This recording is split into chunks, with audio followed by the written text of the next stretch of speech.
사도행전 11장 19절부터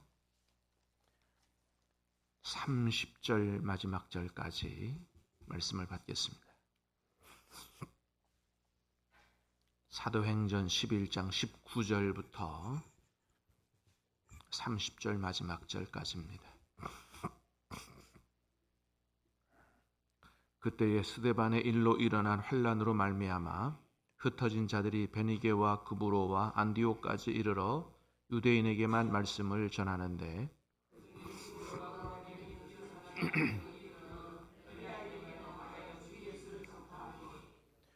주의 손이 그들과 함께 하심에 수많은 사람들이 믿고 주께 돌아오더라.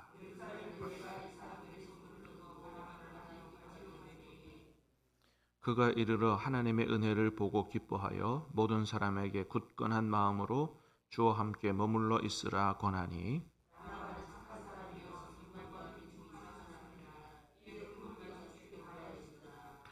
바나바가 바울을 찾으러 다소에 가서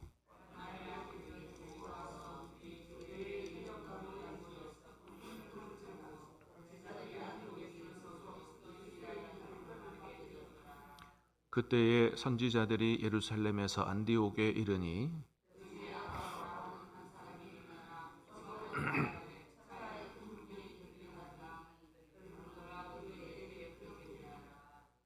제자들이 각각 그 힘대로 유대에 사는 형제들에게 부조를 보내기로 작정하고 이를 실행하여 바나바와 사울의 손으로 장로들에게 보내니라. 아멘.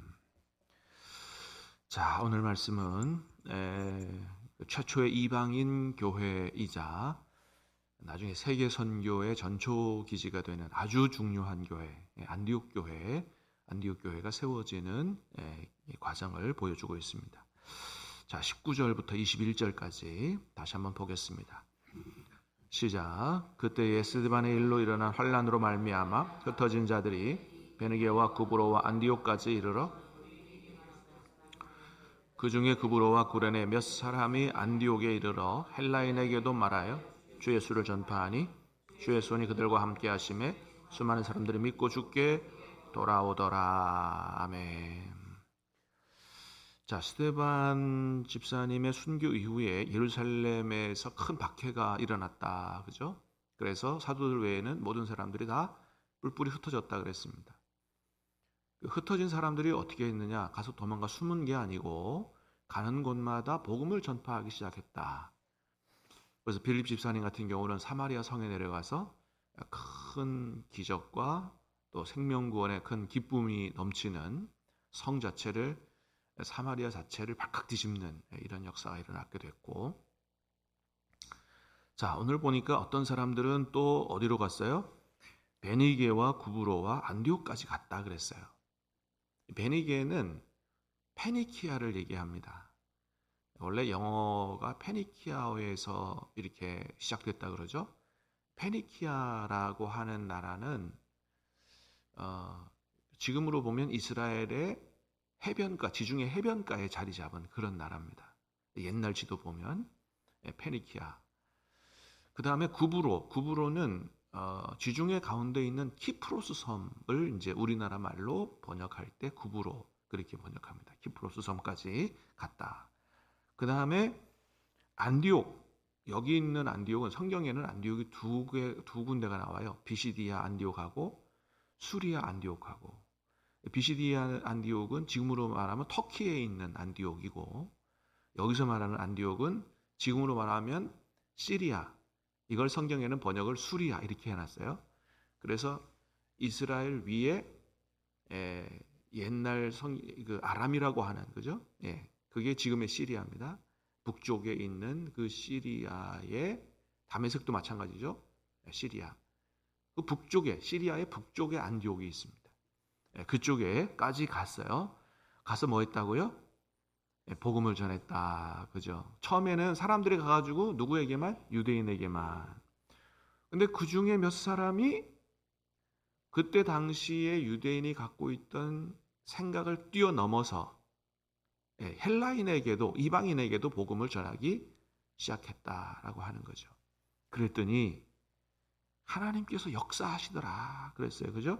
21절에 보니까 주의 손이 그들과 함께 하심에 수많은 사람들이 믿고 주께 돌아오더라.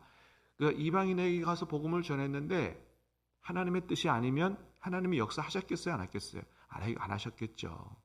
근데 그게 하나님의 뜻이었기 때문에 그게 이제 이게 여기 11장이지만 10장에서 분명히 보여줬잖아요.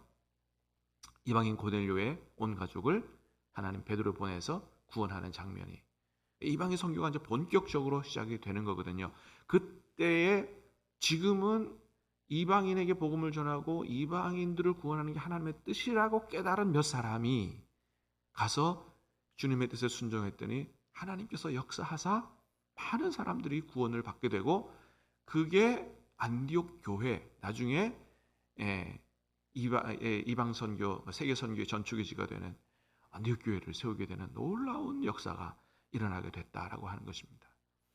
그때 당시만 해도 유대인과 이방인의 사이가 안 좋았어요. 막힌 장벽이 있었습니다. 특별히 코셔라 그래서 먹는 음식 유대인들은 부정한 것이라고 생각하는 건 안 먹습니다. 그죠? 하나님께서 율법에서 금지한 것들 안 먹잖아요. 그러니까 이방인들하고 같이 밥을 먹을 수가 없는 거예요. 그 자기들은 구원받았다고 생각하고 쟤네들은 하나님 앞에 구원 못 받았다고 생각하는 부정한 인간이요 지옥 갈 인간이라고 생각하니까 늘 서로 간에 이 앙숙인 거예요.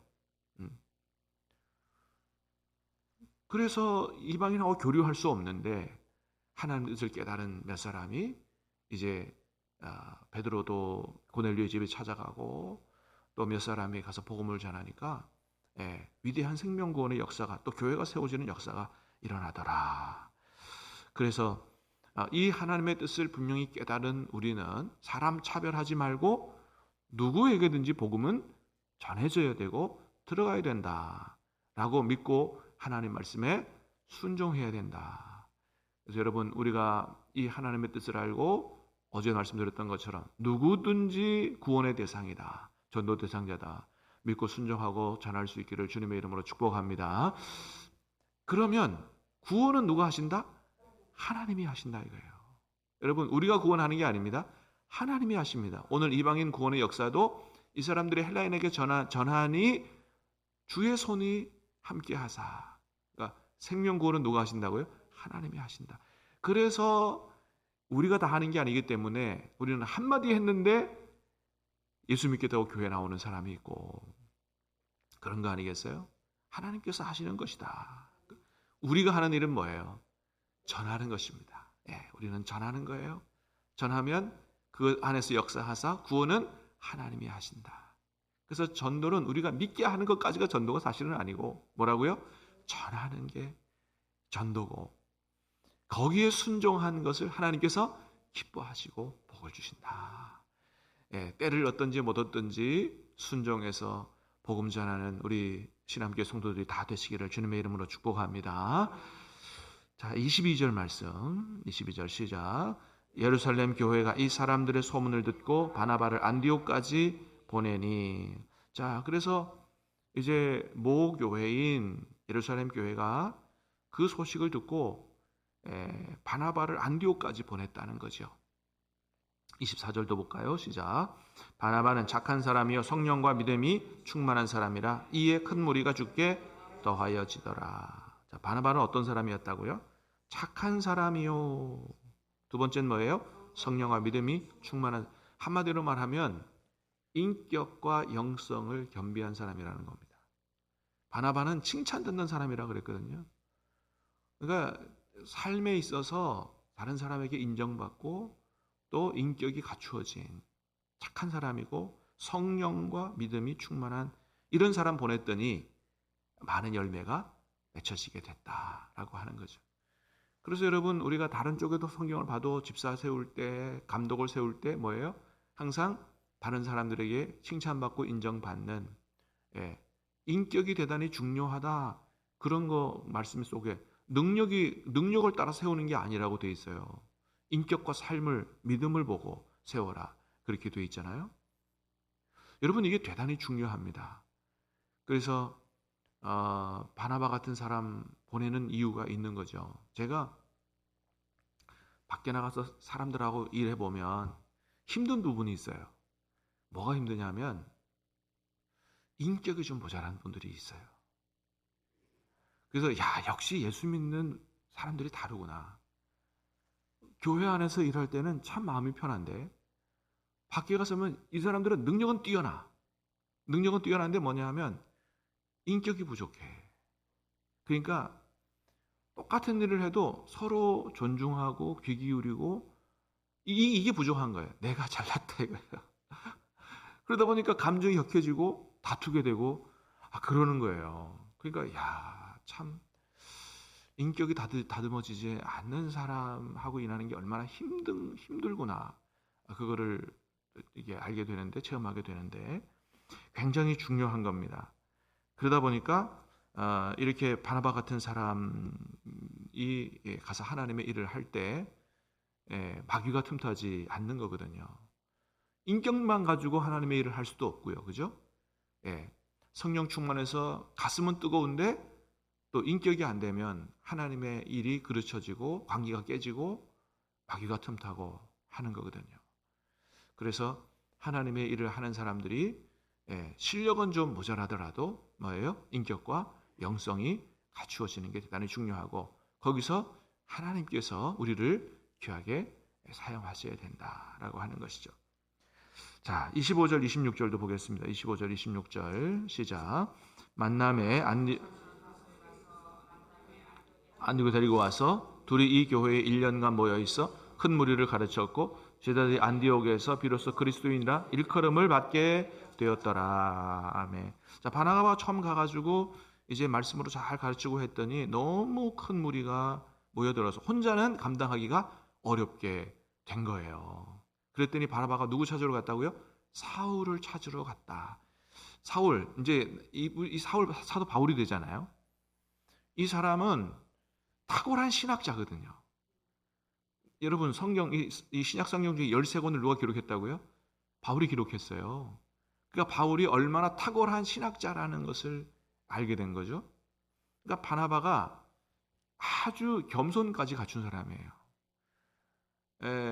이게 성령으로 충만하지 않으면 어떻게 해요? 이건 다 내 거야. 그리고 자기 뭔가를 위해서 아무도 부르지 않고 그죠? 혼자 막 그렇게 할 수 있는데 영성이 갖추어진 사람이니까 그렇게 안 했다는 거죠. 이 하나님의 일은 나 혼자 이렇게 해서는 안 된다. 나 혼자 감당할 수가 없다. 그래서 나보다 더 실력이 뛰어난 신학자인 이 사울이라는 사람을 데리고 와서 이 사람과 함께 하나님의 일을 해야 되겠다라고 해서 이 바나바의 겸손이 사울의 동력을 불러옵니다. 그래서 사울을 데리고 와서 이 안디옥에서 1년간 같이 가르쳤더니 어떻게 됐다고요? 비로소 거기서 그리스도인이라 일컬음을 받게 됐다. 그러니까 이제 예수님을 제대로 믿고 믿음으로 성숙한 사람들이 생겨나게 되고 많은 사람들이 저 사람들 보니까 저 사람들은 진짜 예수쟁이야. 정말 그리스도인들이야. 이렇게 이야기하는 이런 일들까지 일어나게 됐다라고 하는 것이죠. 그렇습니다. 이렇게 바나바와 같은 일꾼을 통해서 하나님의 큰 역사가 계속 일어나게 되는 것을 보게 되죠. 인격을 갖췄어요. 또 영성도 갖췄어요. 또 혼자 하지 않고 나보다 더 뛰어난 사람을 데려다가 자기 영광만을 추구하는 사람이라면 그렇게 안 했을 거예요. 자기 개인적인 것보다 하나님의 뜻을 우선시했기 때문에 바울을 데려와서 같이 동역하는, 원래 하나님의 일은 함께 해야 되는 줄로 믿습니다. 독불장군 아니에요. 하나님은 언제나 함께 하도록 했죠.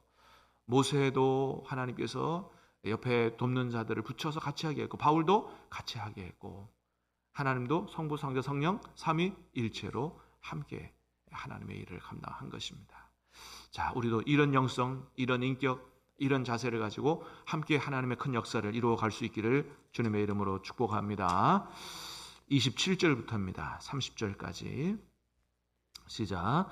그때 선지자들이 예루살렘에서 안디옥에 이르니 그 중에 아가보라 하는 한 사람이 일어나 성령으로 말하되 천하에 큰 흉년이 들리라 하더니 글라우디오 때에 그렇게 되니라. 제자들이 각각 그 힘대로 유대에 사는 형제들에게 부조를 보내기로 작정하고 이를 실행하여 바나바와 사울의 손으로 장로들에게 보내니라. 아멘. 자, 그때 이제 선지자들도 이 안디옥까지 막 가게 됐어요. 그 중에 아가보라고 하는 사람이 있는데 일어나 성령으로 말했다 그랬어요. 이게 중요합니다. 성령으로 말했다. 천하에 큰 흉년이 들리라. 그랬더니 그대로 클라우디우스 황제죠. 클라우디우스 황제 때 그렇게 됐다라는 거예요. 자, 그랬더니 어떻게 됐다고요? 여기서 말한 제자들은 안디옥 교회에서 믿음을 가진 사람들을 얘기해요. 안디옥 교회에 있는 형제들이 힘대로 유대에 사는 형제들, 예루살렘 교회 교인들이 흉년을 만나서 지금 저 예루살렘 교회가 힘들대라는 소식을 듣게 된 거죠. 그랬더니 이제 예루살렘 교회로부터 바나바 보냄을 받아서 힘을 얻은, 그죠?